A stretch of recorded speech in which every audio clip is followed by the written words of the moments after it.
Guys, कल मैं एक नई जगह गया था, बट सडनली मुझे लगा जैसे मैं पहले भी वहां जा चुका हूं। रहा नहीं जाता, तड़प ही ऐसी है ना। Same waiter, same conversation, same atmosphere, everything felt familiar. मजा आया। लेकिन यहां पर एक ट्विस्ट है। MIT के रिसर्च के अकॉर्डिंग 97% लोग इसे फील करते हैं, बट सिर्फ 23% लोग जानते हैं कि एक्चुअल साइंस क्या है इन सब चीजों के पीछे। अरे कहना क्या चाहते हो? आज मैं दूंगा आपको complete breakdown with real data और इंटरेस्टिंग एग्जांपल्स के साथ। दोस्तों, फ्रेंच में डेजावू का मतलब होता है ऑलरेडी सीन, मतलब पहले देखा हुआ। पहली बार ये साइंटिफिकली डॉक्यूमेंट हुआ था 1876 में, लेकिन रियल ब्रेक थ्रू आया जब साइंटिस्ट ने डिस्कवर किया कि ये प्योर ब्रेन साइंस है, दिमागी खेल है और कुछ नहीं। आज का कंटेंट एविडेंस बेस्ड है। इसमें मैंने एनालाइज किए हैं 15 से ज्यादा इंटरनेशनल स्टडीज और 50,000 से ज्यादा लोगों का डेटा। तो get ready for the mind blowing facts. शाबाश बेटा, बहुत बढ़िया।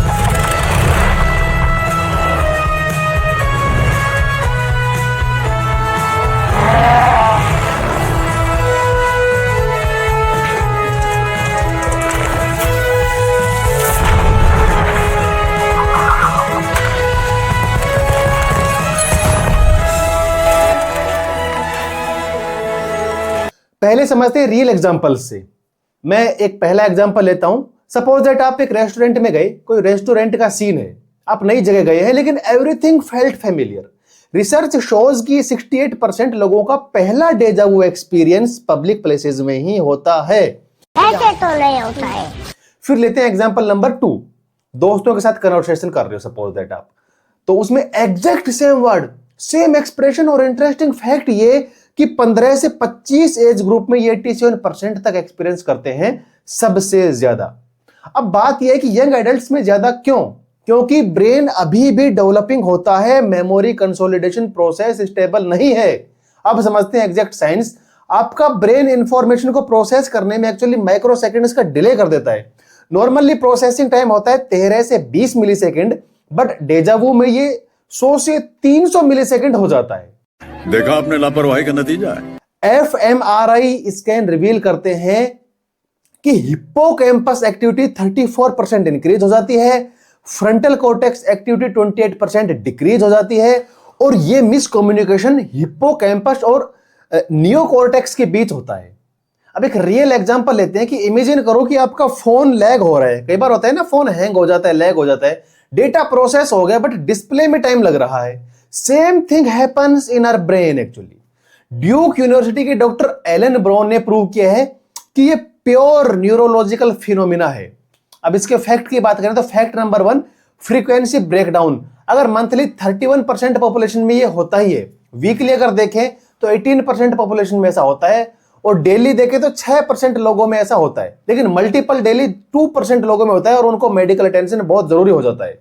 अब दूसरा फैक्ट बात करें, ग्लोबल रिसर्च से पता चलता है कि वेस्टर्न कंट्रीज में 68%, ईस्टर्न कंट्रीज में 71% लोग ये चीज एक्सपीरियंस करते हैं। मतलब नो कल्चरल डिफरेंस।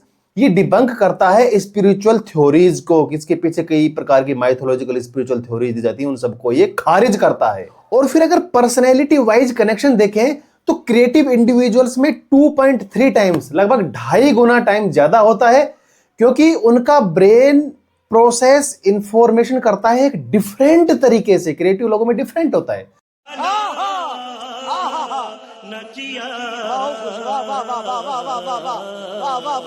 और मेडिकल इनसाइट में देखा जाए तो एपिलेप्सी पेशेंट में 83% रिपोर्ट फ्रीक्वेंट डेजावू होते हैं वर्सेज नॉर्मल पॉपुलेशन में 67% लाइफ टाइम ऑकरेंस उनमें होता है।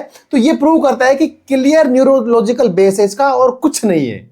आप लोग कमेंट करके बताइए कि आपने अपना पहला डेजावू एक्सपीरियंस कब किया था।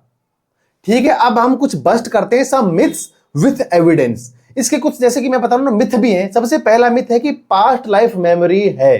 रियलिटी क्या है? Zero Pir revived studies support this. Doctor Ian Stevenson के 40 साल की रिसर्च में भी नो कंक्लूसिव एविडेंस, कोई एविडेंस नहीं है पास्ट मेमोरीज का। मजा आया। दूसरी बात आती है कि फ्यूचर प्रिडिक्ट कर सकते हैं, जबकि रियलिटी ये मिथ है। और रियलिटी ये है कि जेम्स रैंडी फाउंडेशन के $1 मिलियन ने उन्होंने चैलेंज किया है, जो अभी भी अनक्लेम्ड है। स्टैटिस्टिकल एनालिसिस शो करते हैं रैंडम रिजल्ट्स, ऐसा कुछ नहीं है। अगर तुम कर सकते हो तो जाकर $1 मिलियन ले लो ना भाई वहां पर। तीसरा मिथ आता है कि पैरेलल यूनिवर्स ग्लिम्प्स है। रियलिटी यह है कि quantum physics doesn't support conscious parallel access. Doctor Sean Carroll उन्होंने क्लियरली स्टेट किया है कि नो मैकेनिज्म एग्जिस्ट। यहां पर क्वांटम फिजिक्स का नाम आया है, क्वांटम मैकेनिक्स का। अगर आप चाहो तो मुझे बताना, मैं क्वांटम फिजिक्स के ऊपर एक सेपरेट वीडियो बनाऊंगा। बहुत अलग साइंस है भाई क्वांटम फिजिक्स, जो रियल फिजिक्स है ना, भौतिक साइंस, उससे अलग है वो चीज। फिर इन सब चीजों का ओकेम्स रेजर ने आसान एक्सप्लेनेशन दिया है कि brain glitch is most likely correct. जो ब्रेन ग्लिच है वो सबसे ज्यादा सही है। ये देश का विद्वान ही चूतिया गया है। फिर एविडेंस बेस्ड अगर एडवाइस अगर आपको चाहिए मेरे से, तो मैं कहूंगा कि कौन सी ऐसी चीजें जो रेड फ्लैग हैं, जहां पर क्लिनिकल गाइडेंस लेनी पड़ेगी। अगर आपको ये फ्रीक्वेंटली एक बार से ज्यादा पर डे हो रहा है तो डॉक्टर से कंसल्ट करो। इसकी ड्यूरेशन 30 सेकंड से ज्यादा बढ़ रही है तो ये पॉसिबल सीजर एक्टिविटी हो सकती है, और मेमोरी लॉस के साथ इमीडिएट मेडिकल अटेंशन लेना जरूरी है। इसमें मेमोरी लॉस आपकी हो सकती है। अगर ऐसा हो रहा है तो आपको डॉक्टर की सलाह लेना बहुत जरूरी हो जाएगा। अब कुछ बात करते हैं इसके सक्सेस डेटा के, जो इन्होंने इसको रिडक्शन किया है, इसमें कमी लाई है। प्रॉपर स्लीप 67% फ्रीक्वेंसी रिडक्शन हुई है प्रॉपर स्लीप से। स्ट्रेस मैनेजमेंट, अगर आपने स्ट्रेस मैनेज कर लिया तो 52% इंप्रूवमेंट हो जाएगा। एक्सरसाइज रूटीन 47% पॉजिटिव इंपैक्ट आई एक्सरसाइज करने के। और कॉम्बाइंड अप्रोच, मतलब इन सब को मिलाकर कॉम्बाइंड अप्रोच करिए आपने तो 81% आप में ये फिनोमिना कम हो जाएगा। ये रिसर्च शो कर रही है डेटा। खत्म। अब एक रियल केस की बात करते हैं। एक 23 ओल्ड पेशेंट है, उसको 100 से ज्यादा डेली डेजावू एपिसोड होते थे। ब्रेन सीन रिवील्ड करता है कि उसको माइक्रो सीजर है। ट्रीटमेंट के बाद ये सब जो मैंने आपको बताया, ट्रीटमेंट के बाद वो नॉर्मल फ्रीक्वेंसी रिस्टोर कर पाया और नॉर्मल हो गया। तो ये प्रूव करता है कि मेडिकल इंटरवेंशन वर्क करता है जब नीडेड, जरूरत हो, अदरवाइज नो। अब बात करते हैं साइंटिफिक कंक्लूजन की विथ की टेकअवेज। प्रूवन फैक्ट्स ये है कि 97% पॉपुलेशन एक्सपीरियंस करती है कंप्लीटली नॉर्मल। दूसरा है कि पीक एज होती है इसकी 15 से 25 साल, क्योंकि डेवलपिंग ब्रेन होता है, मैं आपको इसका साइंस बता चुका हूं। तीसरा होता है एवरेज ड्यूरेशन 10 to 30 सेकेंड्स होती है। फिर चौथा आ जाता है कि डिक्रीज होता जाता है विथ एज, नेचुरली अपने आप, जैसे जैसे एज बढ़ेगी ये नेचुरली डिक्रीज होता चला जाएगा। फिर पांचवा आता है कि zero supernatural connection in any Pir revived study. Supernatural connection नहीं है। इन मिथ्स को बस्ट करो, मैं आपको मिथ ऑलरेडी बता चुका हूं। कभी कभी लगता है कि आप उन्हीं भगवान है। अब मेडिकल एप्लीकेशंस क्या है? अर्ली एपिलेप्सी डिटेक्शन में 73% एक्यूरेसी होती है। Alzheimer's prediction 5 year before onset, आने से पहले 5 साल पहले अपन पता कर सकते हैं। अब फाइनल एनालिसिस की बात करें तो डेजा वू हमारे ब्रेन की कॉम्प्लेक्सिटी का प्रूफ है। साइंस की ब्यूटी यही है कि मिस्टीरियस फिनोमिना के बिहाइंड लॉजिकल एक्सप्लेनेशन होती है। और ये याद रखें कि एविडेंस बेस्ड थिंकिंग ही अपनाएं, मिथ्स को चैलेंज करें, क्योंकि साइंस हर चीज का एक्सप्लेनेशन देती है। आप मिथ से दूर भागें।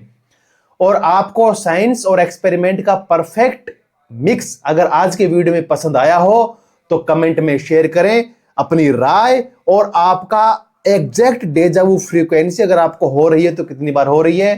ट्रिगरिंग फैक्टर्स जैसे कि स्लीप, स्ट्रेस या फिर लोकेशन क्या है। और तीसरा ये भी शेयर करो कि ड्यूरेशन कितनी होती है आपको, क्या आप इन सब चीजों से परेशान है, कितनी ड्यूरेशन हो रही है आपको दिन में, और आपकी एज जब आपने पहली बार ये एक्सपीरियंस किया था। कमेंट करके जाना भाई, मैं बहुत मेहनत करके वीडियो बनती है और ये डेटा हेल्प करेगा फ्यूचर रिसर्च में। आप भी कंट्रीब्यूट कर सकते हैं साइंस को, ये सब डेटा डालकर अपने बारे में बताकर। अंगेन घात्रम नयने वक्त्रम न्यायेन राज्यम लवणेन भोज्यम। और लाइक करें अगर आपको फैक्ट सरप्राइजिंग लगे हो, सब्सक्राइब करें एविडेंस बेस्ड कंटेंट के लिए, और शेयर करें उन फ्रेंड्स के साथ जो मिथ्स में बिलीव करते हैं, साइंस में बिलीव नहीं करते। And keep questioning, keep analysing, और हमेशा हमेशा साइंस को प्रायोरिटी दें। ठीक है दोस्तों, जय हिंद, जय भारत।